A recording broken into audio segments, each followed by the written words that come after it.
ॐ नमः सिद्धेभ्यः जय श्री ॐ नमः सिद्धेभ्यः जय श्री ॐ नमः सिद्धेभ्यः धैर्यमः सर्वे सुखाकरो हितिकरो धर्मं बुधाश्चिन्वते धर्मेणैव समाप्यते शिवसुखं धर्माय तस्मै नमः। धर्मः नास्ति परः हृदि भवभृता धर्मस्य मूलं दया धर्मे चित्तमहं दधे प्रतिदिनं हे धर्म मां पालय हे धर्म मां पालय हे धर्म मां पालय। अनंत अनंत सतपरमेष्टि भगवंतों की जय। देवा ही देव 1008 मूल्य से संभवनाथ भगवान की जय। कल्पद्रुम शमोषण विधान की जय। परमे पूज्य संत श्रवणी आचार्य भगवंत गुरुवर श्री विद्यासागर जी महाराज की जय।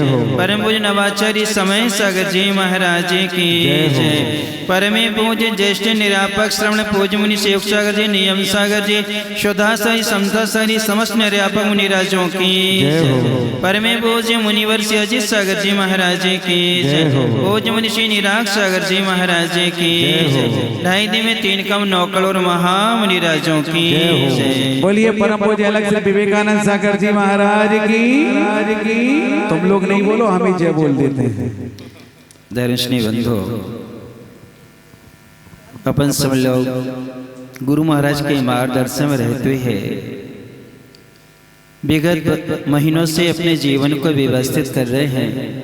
कितना व्यवस्थित हुआ है उसको अपन थोड़ा सा संक्षिप्त में समझते हैं।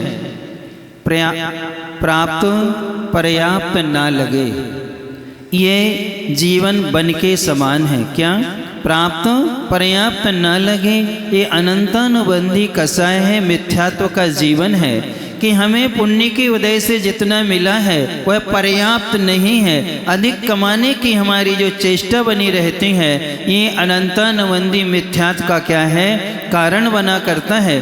फिर इसके बाद में प्राप्त पर्याप्त लगना लगे, यानी जितना है इतना ही हमें पर्याप्त है, ये समझना कि हमारी अनंतानुबंधी कसाय चली गई है। अप्रत्याख्यान कसाय का उदय चल रहा है। अर्थात अविरत सम्यक दृष्टि की जो होती है संतोष गुण उसके भीतर आ जाता है। अर्थात जहाँ संतोष है वहाँ सुख होता है, जितना मिला है उतने में ही क्या है वो संतुष्ट होता है।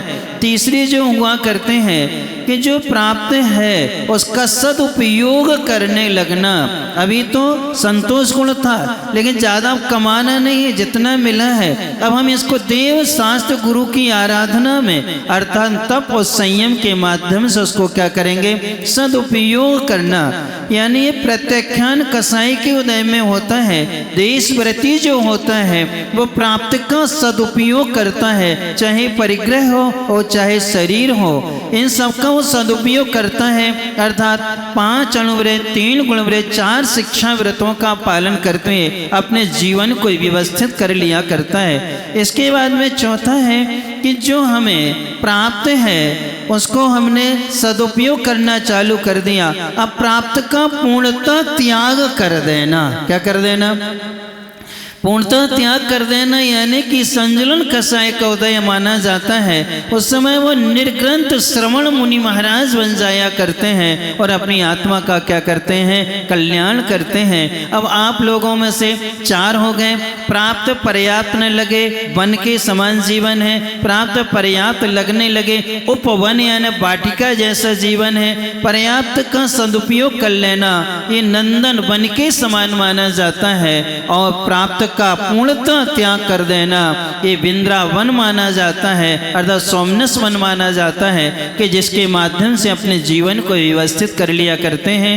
देखो दुर्योधन यानी कौरव पांडव थे, कौरवों की स्थिति ये थी, प्राप्त था उसमें संतोष नहीं था, लेकिन पांडवों को जो था प्राप्त जो मिल गया था उसी में क्या था, संतोष था। लेकिन उसमें से प्राप्त पर्याप्त नहीं लगा और उसने अथक प्रयास किया, प्राप्त को खो दिया और अप्राप्त को पा भी नहीं पाया, और दुर्गति का क्या बना, पात्र बना है। अब आप लोगों के लिए भी दो आप चाहें तो बन सकते हैं, प्राप्त पर्याप्त लगे और प्राप्त उसका क्या करने का लो, सदुपयोग करने लगो। चातुर्मास की यही सार्थकता है कि अपन ने विगत महीनों में खूब आराधना की है, अपना जितना कमाया था विगत वर्षों से इस चातुर्मास में लगभग सभी लोगों ने दिया है, अब थोड़ा बहुत और रह गया है वो देना है, ताकि आप लोग यदि तलवाड़ा वाले एक संकल्प कर लें, 5 साल तक हम कोई मकान नहीं बनाएंगे, कोई प्लॉट नहीं खरीदेंगे, कोई वाहन नहीं खरीदेंगे, तो आपकी नसीहत तैयार हो जाएगी। क्या हो जाएगी?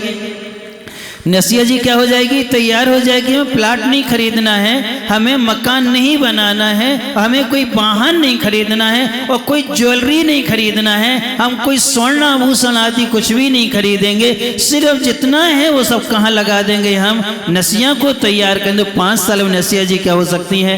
तैयार हो सकती है। ऐसे हम प्राप्त का सदुपयोग करते हुए अपने जीवन को अच्छा बनाए। और आज दोपहर का बहुत मांगलिक कार्यक्रम है, उस मांगलिक कार्यक्रम में आपके बेटा बेटियों को जरूर भेजें, क्योंकि जिस चीज पर सिग्नेचर नहीं होते हैं, किसके, आप लोगों के चेक आदि पर तो काम का नहीं होता है, ऐसी जिस बालक और बालिका के जीवन में यदि गुरु के सिग्नेचर नहीं होते हैं उनका जीवन व्यर्थ माना जाता है। आज उपनयन संस्कार का मतलब है कि आज आपकी संतान के ऊपर क्या होंगे, गुरु के सिग्नेचर हो जाएंगे, उनके हाथ से जो स्वस्तिक आदि बनाया जाता है ये मांगलिक क्रिया मानी जाती है। इसलिए सभी लोग अपने बच्चों को तैयार करके दोपहर में ठीक 2:30 बजे लाएंगे, और सारे लोग अपने घर में अपने बेटा बेटी का, जैसे विवाह के टाइम पर बच्चों का क्या होता है, उपटन होता है, हल्दी बेसन तेल आदि से क्या करते हैं अपन उनका स्नान करते हैं, ऐसा स्नान करा करके और सोले के शुद्ध वस्त्र पहना के लाएंगे।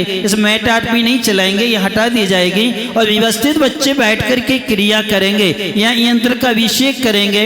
और उसमें भी आज की बोलियां तुम लोग कोई नहीं लोगे, आप अपने बच्चों को भेजना कि बच्चे बोली लगाएंगे कि कौन अभिषेक शांति धारा करेगा, ताकि उनमें दान के क्या आएंगे, संस्कार आएंगे, प्रथम शांति धारा उनके जीवन में होगी। ऐसे आज सभी लोग अपना मन बनाते हुए 2:30 बजे माता पिता भी आएंगे, वो पीछे बैठेंगे और बच्चे सब यहाँ पर क्या करेंगे, व्यवस्थित बैठ करके आज उन संस्कारों को लेकर के अपने जीवन को, और 8 वर्ष के जितने बच्चे हो गए वो आहार भी दे सकते। एक बात ध्यान रखना, यदि कोई बालक 7 वर्ष का है तो वो आहार दे सकता है, क्योंकि 9 महीने अपन उसके जोड़ लेंगे, किसके, 7.25 के, वो 9 महीने गर्भ के जोड़ लेंगे, तो वो भी क्या कर सकता है, आहार दे सकता है। इसलिए उनके प्रथम आहार देने का सौभाग्य मिलेगा, प्रथम अभिषेक करने का सौभाग्य मिलेगा, उनके जीवन पर गुरु के हाथ के सिग्नेचर होंगे, उनका जीवन कभी भटकेगा नहीं, अर्थात सुई में धागा हो तो कभी गुमती नहीं है, ऐसे गुरु के माध्यम से बच्चे भटकेंगे नहीं और आपका जीवन भी अच्छा बनेगा।